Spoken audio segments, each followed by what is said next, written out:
오늘은 이 마땅히 두려워할 자를 두려워하라. 여러분들 누구를 두려워하고 있습니까?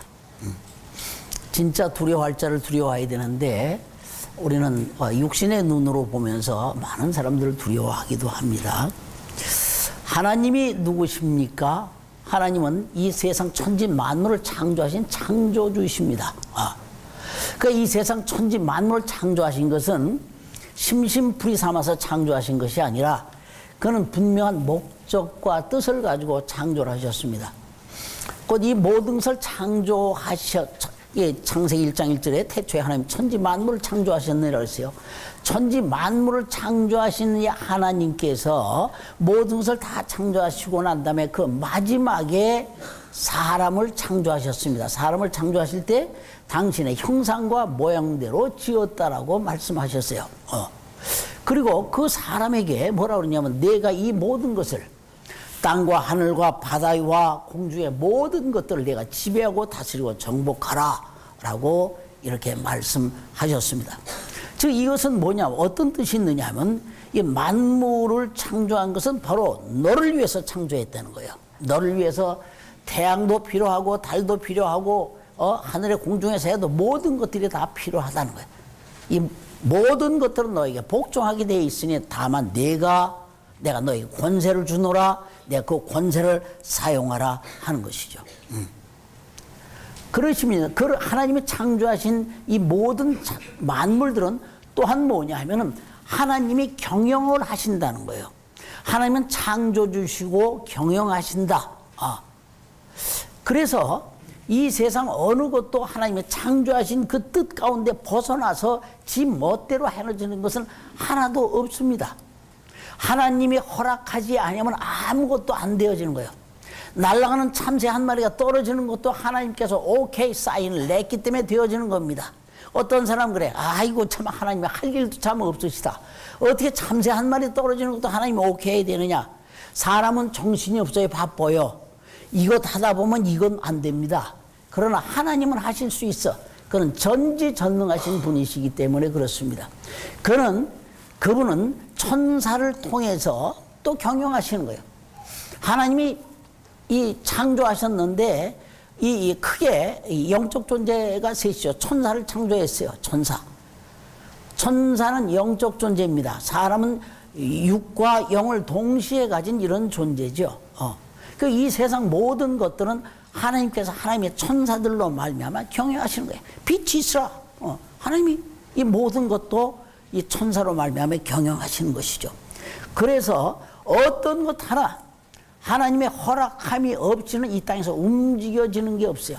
오늘 본문엔 참새 5마리가 두 아사론에 팔려가는 것이 아니냐. 이것도 하나님 허락 없이 안 된다는 거예요. 마태복음 12장에는 그래서 참새 2마리가 하나사론에 팔려가는 것, 뭐 이런 여러 가지 표현을 하고 있습니다만 역시 이 모든 것이 하나님이 허락지 아니면 아무것도 안 된다는 거예요. 그런데 하물며 이런 모든 이 피조물들은 사람을 위하여 만든 겁니다. 하물며 그를 모든 이런 이 미물들에까지도 하나님이 이렇게 하시거늘 하물며 당신의 형상과 모양대로 만드신 사람들에게서는 오죽하시겠느냐 이게. 표현하시기를 사람들의 머리카락 하나까지도 다 세신 바 되어진다고 그랬어요. 그러니까 우리가 머리카락 하나 떨어지는 거, 이 수만 가지 수만의 머리카락 하나 떨어지는 것도 하나님이 다 세신 바 되었다라고 하고 말씀하고 있습니다. 철저하게 하나님은 모든 것을 다 아시고 경영하신다. 이 세상 모든 것은 하나님이 경영하신다. 지금 트럼프와 김정은이 서로 저렇게 하는 것도 자기들이 똑똑해서 자기들 마음대로 되어지는 것 같지만 천만의 만만의 말씀입니다.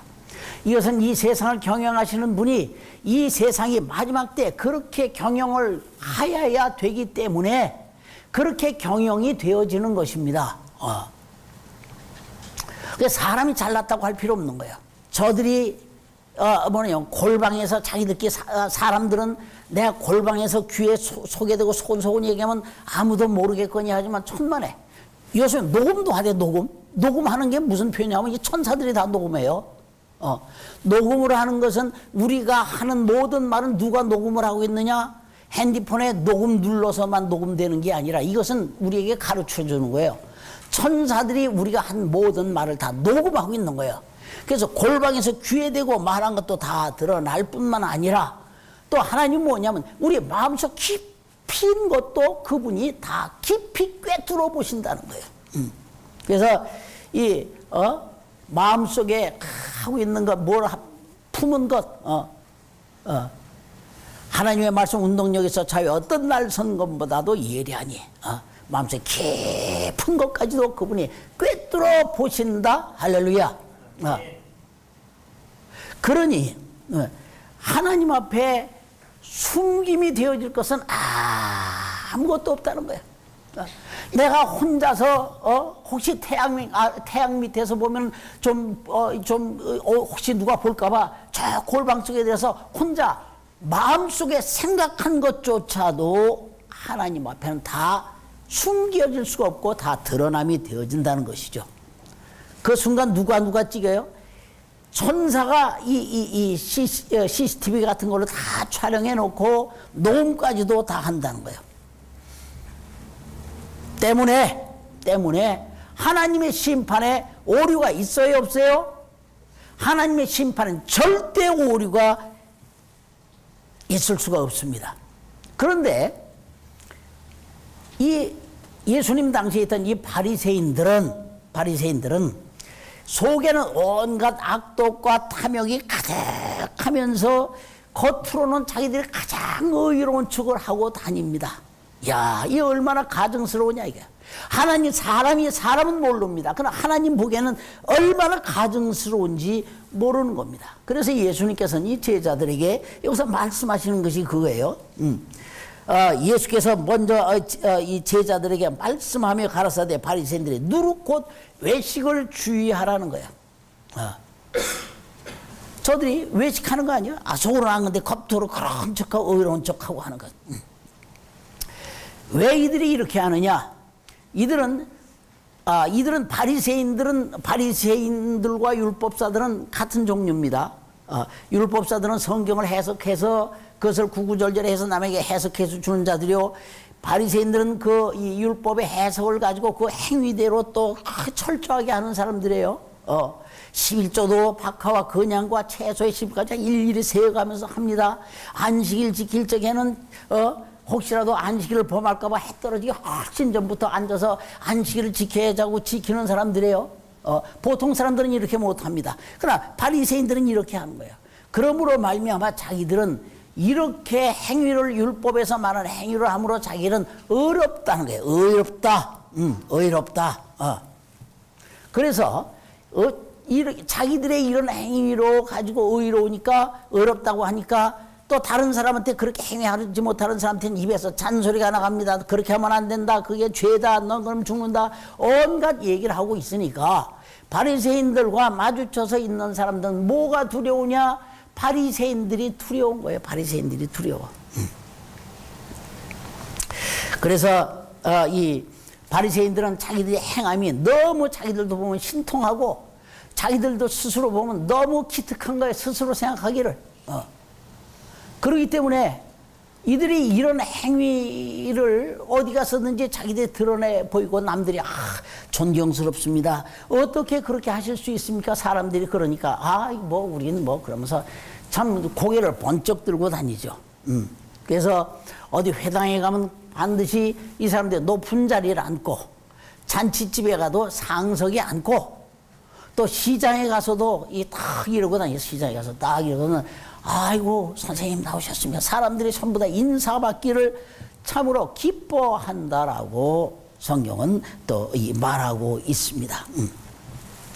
자, 그런데 이 바리새인들이 율법사들과 바리새인들이 착각이 뭐죠?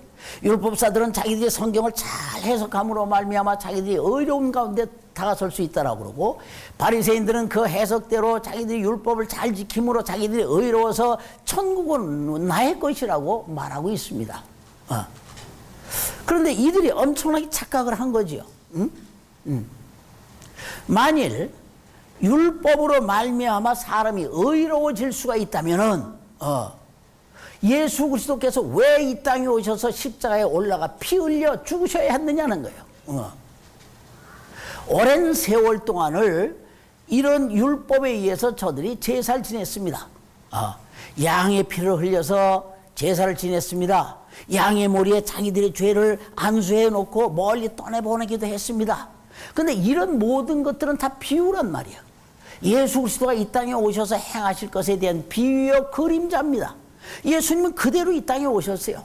그대로 이 땅에 오셔서 그대로 행하셨습니다. 그래서 율법과 선지자의 마지막인 세례 요한이 예수님을 향하여 말씀하신 것이 바로 뭐냐, 보라 세상 죄를 지고 난 하나님의 어린 양이라도 그랬어요. 이들이 구약에서 그 어린 양의 머리에다 죄를 옮겨놓고 멀리 떠나보내고, 자기들은 그것으로 말미암아, 저 어린 양으로 말미암아 자기들은 죄에서 사함을 받았다라는 그런 이 행사를 오랫동안 했습니다.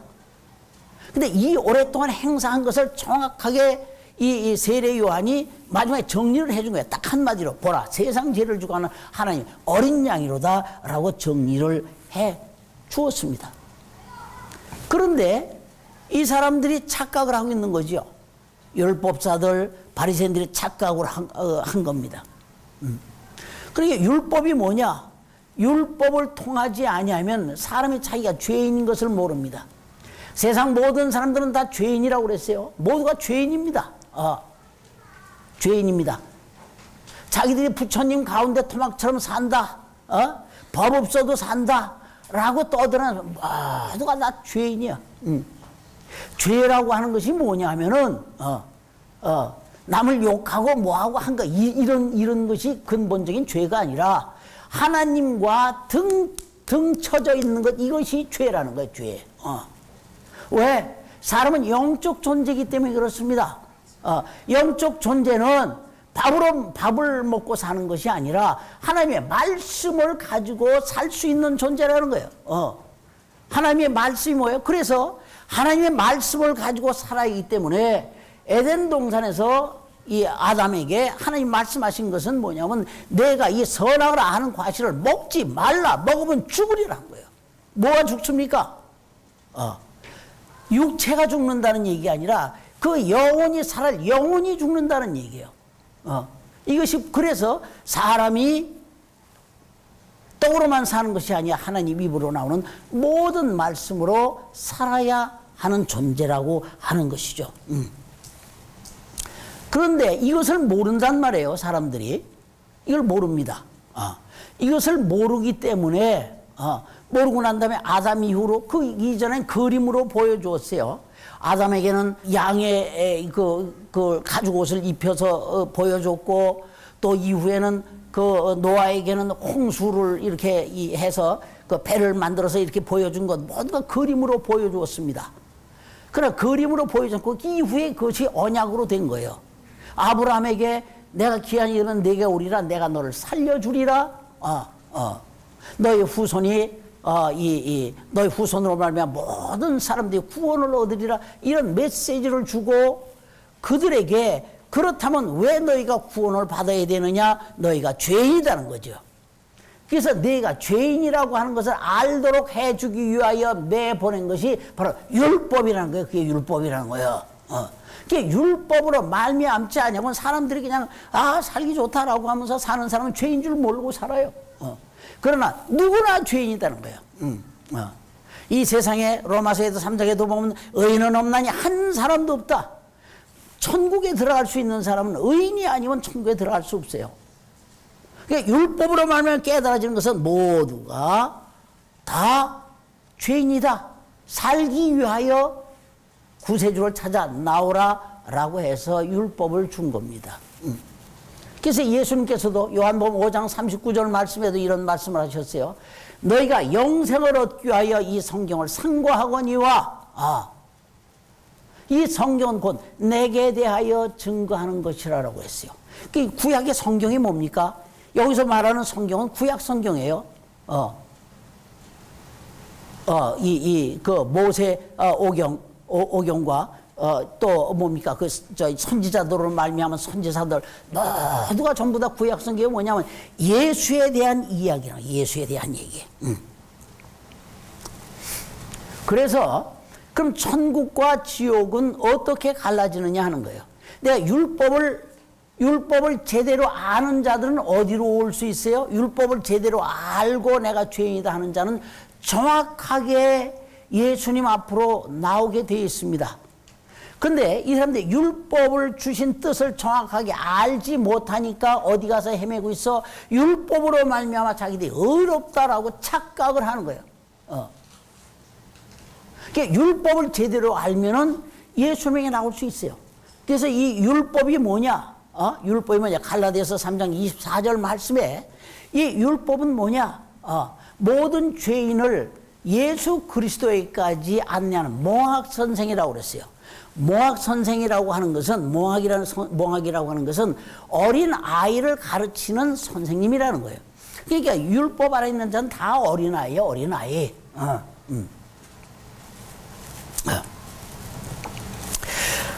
때문에 죄인들을 어디까지 인도해? 예수께까지 인도하고 또 예수를 그리스도가 오셔야 우리가 죄 사함을 받는다. 이 어린 양과 같은 그리스도가 오셔야 우리 죄 사함을 받는다라고 하는 믿음을 가지고 있어야 이 사람 천국에 갈 수 있는 거예요. 천국은 율법을 지키느냐 못 지키느냐가 아니라 율법이 안내하는 예수를 믿느냐 안 믿느냐가 바로 천국을 가는 기준이라는 것이죠. 그래서 지금 바리새인들은 이 율법의 어떤 행위를 함으로 말미암아 자기들이 의롭다라는 거예요. 그런데 여기서 말씀하는 것, 예수님 말씀하시는 것은 뭐냐면 구원은 그런 행위 가지고 얻는 것이 아니다. 오직 믿음으로만 얻어진다라고 하는 겁니다. 예수 그리스도. 자, 예수 그리스도 그분이 누구신가? 예수 그리스도 그분이 창조주시요 구원자시요 심판자이십니다. 요한복음 1장 1절부터 3절 말씀에 보면 태초에 말씀이 계시니 이 말씀이 하나님과 함께해서 이 말씀이 곧 하나님이시라. 그가 그 말씀으로 이 세상을 창조하셨고 그랬어요. 예수님은 보이지 아니하는 하나님을 이 땅에 드러내 보이신 분입니다. 하나님은 안 보이십니다. 그러나 영원히 안 보이면 하나님은 유령이라고 그럴 수 있어요. 안 보이는 하나님이 보이는 하나님으로 이 땅에 오신 이가 예수 그리스도였어요. 근데 그때 그 육체로 오신 분은 인자죠. 인자로 오신 분이죠. 죽으실 수 있는 육체로 오신 분을 가리켜 인자라고 하는 것이죠. 그분이 바로 누구냐? 그분이 그렇게 오신 건 구원자시다는 거예요. 구원자로 이 땅에 오셨고 또 이 땅에 오셔서 그 예수님께서 구원을 이루신 그 구원을 믿지 아니하고 예수를 영접하지 아니하는 자들을 누가 심판하느냐? 바로 그도 예수 그리스도께서 심판자이시기 때문에 그분은 창조주시고 구원자시고 이 심판자이시라는 거예요. 그러므로 예수님께서 여기서 말씀하시긴 그러면 너희가 마땅히 두려워할 자를 두려워하라고 그랬어요. 이들은 무엇 때문에 두려워요? 자기가 행위하지 못함으로 인해서 바리새인들이나 율법사들 앞에서는 주눅이 들어서 말도 제대로 하지 못하고 아무녀 예 뭐 하면서 쩔쩔매고 이렇게 하는데 아니야. 그들은 두려워할 자가 아니야. 그들은 너를 지옥 보낼 수 있는 자가 아니야. 그러면 정말로 네가 두려워할 자는 누구냐? 너를 지옥 보낼 수 있는 자를 두려워해야 되지 않겠느냐 하는 거예요. 응? 오늘도 사람들이 누구한테 쩔쩔매요? 권세자들한테 쩔쩔매. 그들이 뭐냐면 육체적으로 우리를 다 감옥에 보낼 수 있어. 그 권력을 가진 데가 어디야? 검찰이에요, 검찰. 검찰은 뭐 전직 대통령들 뭐 여지없지. 우리나라 대통령들 다 그냥 대통령들이라도 그 가질 때 권세 떨어지게 다 가잖아. 그러나 이것조차도 하나님의 허락하심이 없이는 안 되어지는 것들이다. 그러므로 로마서 13장 1절 이하의 말씀 보면 위에 있는 권세자들에게 너희가 복종하라 그랬어요. 복종하라. 화무는 11홍이요. 그랬어요. 권력자도 그 어떤 권력도 10년 지나가지 못합니다. 우리가 이런 모든 것 잘 알고 이때에 우리가 누구에게 순종하며 누구에게 참 누구를 두려워해야 할까 잘 분별할 수 있는 우리 모두가 되어야 할 것입니다. 누구를 두려워해야 되느냐? 진짜 권세자에게 두려워해야 되는 거야. 진짜 권세자에게. 어디 지옥 보낼 수 있는 자, 그분이 누구냐? 예수 그리스도십니다. 그러면서 또한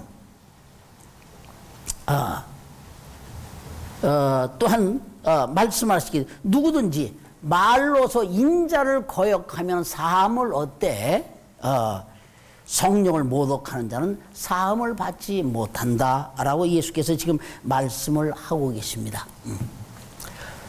자, 인자를 말로 거역하면 그건 용서가 받는다는 거예요. 그러나 성령을 모독하면 사함이 없다라고 그럽니다. 이게 무슨 뜻일까요?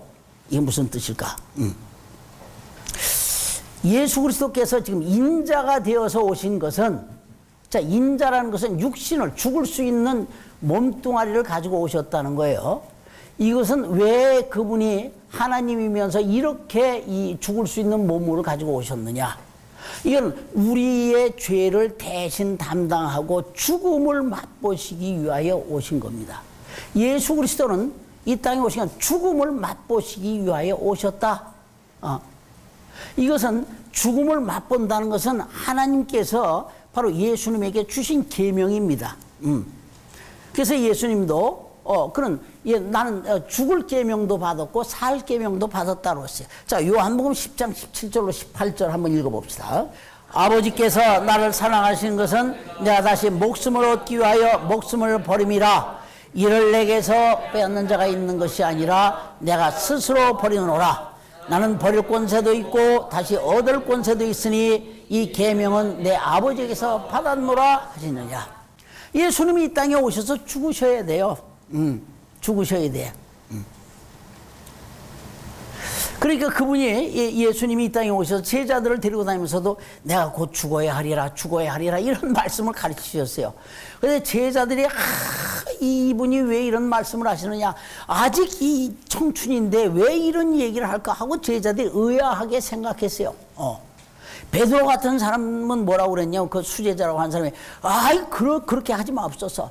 죽다니 그게 무슨 말씀입니까? 결코 주님에게 이런 일이 일어나서는 안 됩니다라고 딱 얘기를 했더니 예수님께서 이 사탄아 내 뒤로 물러가라. 내가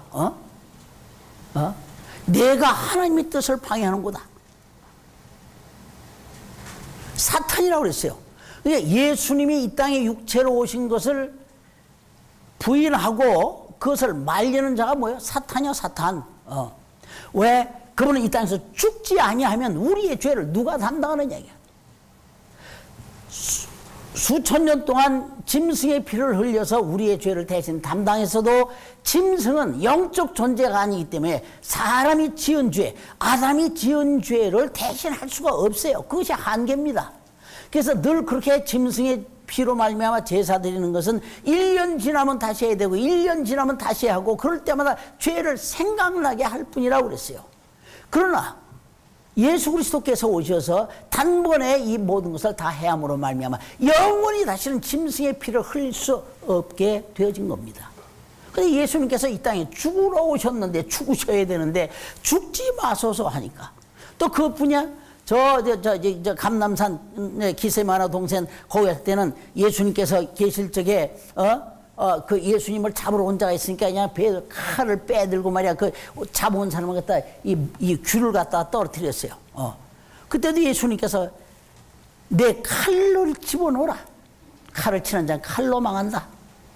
이렇게 내가 되자면 내가 12영도 더 되는 천사를 불러서 이 장면을, 저들을 제압하지 못해서 그렇게 하는 것이 아니다. 만일 그렇게 안 되면 이 일이 이루어지리라. 내가 잡혀가서 죽으리라 하는 이 말씀이 어떻게 이루어지겠느냐. 그러면 너는 그리 하지 말라 그랬어요. 자, 그래서 그 예수님이 베드로에게 마지막에 그 빌라도 법정 뜰에, 저 대제사장의 뜰에 이 잡혀가서서 심판받을 적에도 그 전에도 말씀하셨어요. 그 전에도 뭐라고 하냐, 베드로에게 내가 닭 울기 전에 3번 나를 부인하리라 그랬어요. 3번 나를 부인하리라 라고 하는 것은 내가 부인하라는 거예요. 나를 부인하라는 거예요. 그건 메시지입니다. 내가 죽는데 쓸데없이 와서 나도 함께 죽겠습니다. 의리 찾지 말고 그때는 너는 나를 부인해서 너는 목숨을 보존하라는 거예요. 목숨을 보존하고 난 다음에 언제 다시 성령이 임하시면 그때 가면 그때 내 목숨을 내가 내놓으라. 성령이 임하면 내가 권능을 받고 예루살렘과 유대와 사마리아 땅끝까지 가서 나를 증거하라는 거예요. 그러니까 그대로 베드로는 멀찌감치 대제사장 뜰에 벌치게 보다가 사람들이 당신 그때 예수님하고 같이 있지 않았어? 그때 아니야, 이게 무슨 얘기야? 비슷하게 생긴 사람이겠지? 아니야, 그런 얘기가 아니야. 또 2번째 누가 와서 또 그랬습니다. 아니라니까 그래. 화냅니다. 이제 화를 내. 근데 3번째 또 맞는데 뭐가 아니야 했더니 아니야, 내가 저 예수를 얼마나 저주하는데. 이게 예수를 저주하면서까지 예수를 부인했습니다. 그러자 그때 새벽닭이 꼬끼요 하고 오니까 베드로가 주님이 하신 말씀이 생각나서 엎드려 통곡하더라 그랬어요. 통곡하더라. 베드로가 그때는 부인해야 됩니다. 그러니까 인자를 말로 부인하면 사함을 얻는다는 거예요. 예수님께서 육체로 오셔서 죽으시는 것과 부활하기 전까지는 저들은 예수를 잘 몰라. 그 제자들도 많은 제자들이 그렇게 3년간에 걸친 그 세월을 예수님을 쫓아다니면서 예수님이 일일이 가르쳤습니다. 그래서 내가 죽고 살아나리라, 살아나면 너희들보다 먼저 내가 갈릴리 바닷가에 가서 있으리니 너희가 그곳에 오면 나를 만날 수 있다. 거기서 만나자라고 얘기해도 이들은 예수님이 십자가에 딱 올라가서 죽으시니 틀렸다라고 다 뿔뿔이 흩어져 버렸어요. 그 전까지는 모릅니다. 모르는 것이 정상입니다. 모르는 것이 정상이야. 그러나 성령이 임하시고 난 다음에, 그래서 예수님께 부활하시고 난 다음에 너희가 어딜 가지 말고 너희는 함께 기다려서 성령의 오심을 기다리라. 그래서 성령의 오심을.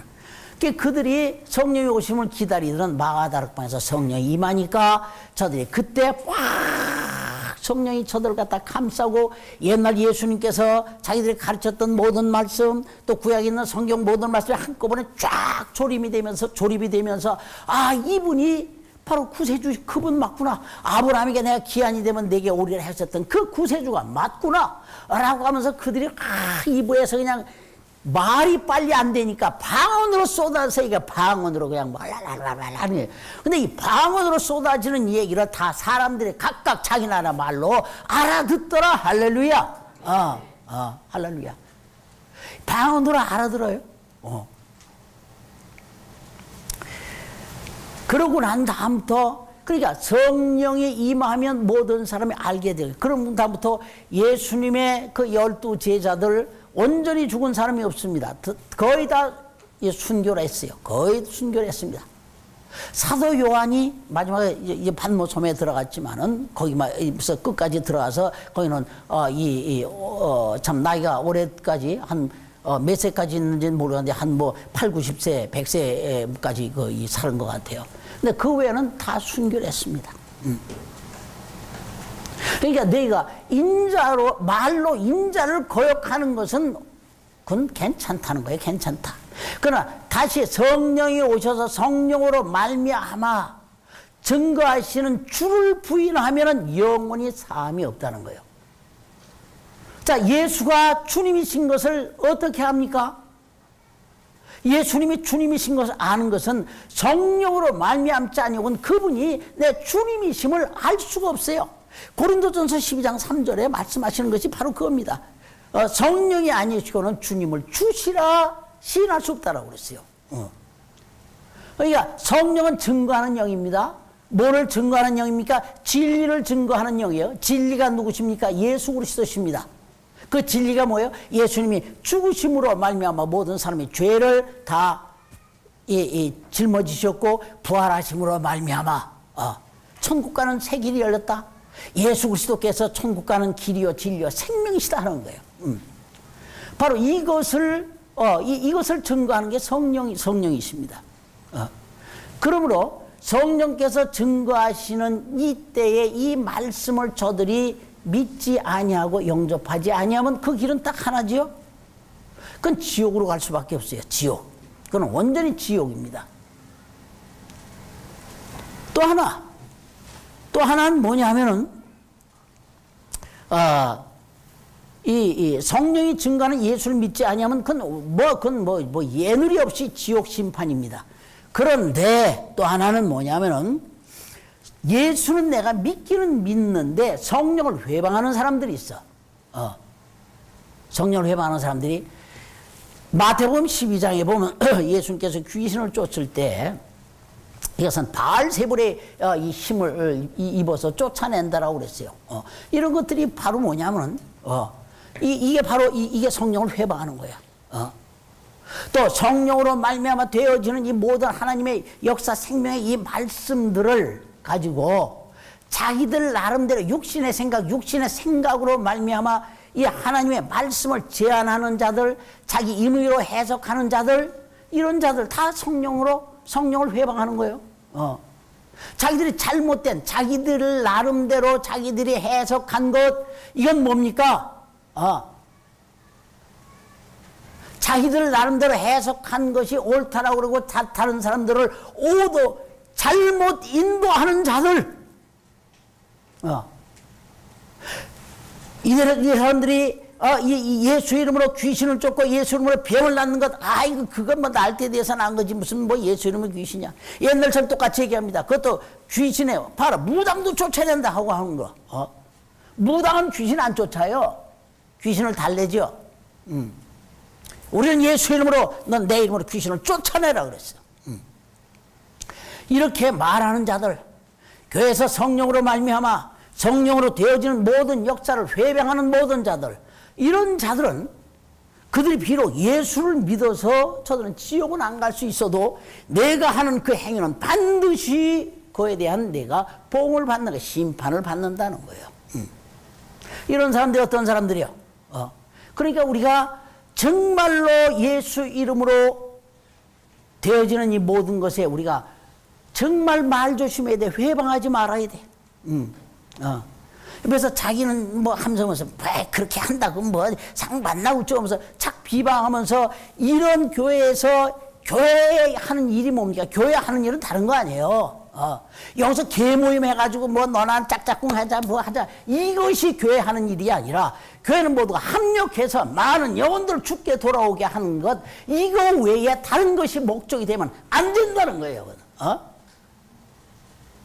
교회 와서 사람들이 많은 데서 내가 장사하는데 딱 하면 다단계처럼 돈 좀 벌 수 있지 않을까, 이렇게 해서 교회를 찾아다니는 어리석은 사람들이 오늘도 있다는 거예요.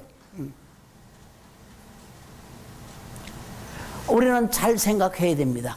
우리가 뭘 할 때, 그러니까 내가 하는 이런 말 한마디 한마디, 이것이 성령을 회방할 수도 있고, 또 내가 하는 말 한마디 한마디가 하나도 땅에 떨어지지 않는다는 거예요.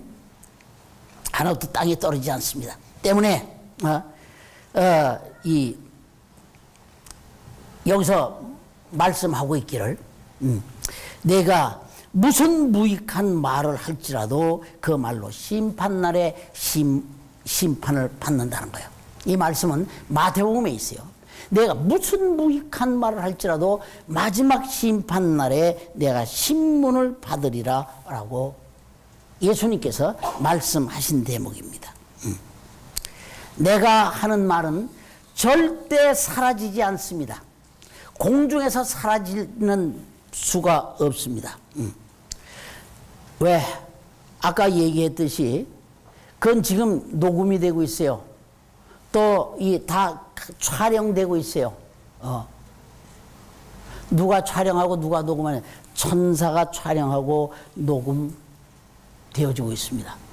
그것은 이후 하나님 앞에 설 때 일일이 난 그런 적 없는데요, 나는 억울합니다, 아무 소용없어요, 증거를 갖다 드리되는데 어떻게 하는 거예요? 그러니까 내가 말한 그대로 신문을 받게 됩니다. 자, 여러분, 자, 결론을 내봅시다. 우리가 살아가면서 우리 입으로 무슨 말을 하면서 살아가야 할 것인가? 내가 하는 그 말이 나를 요담에 심판하게 되어진다는 사실입니다.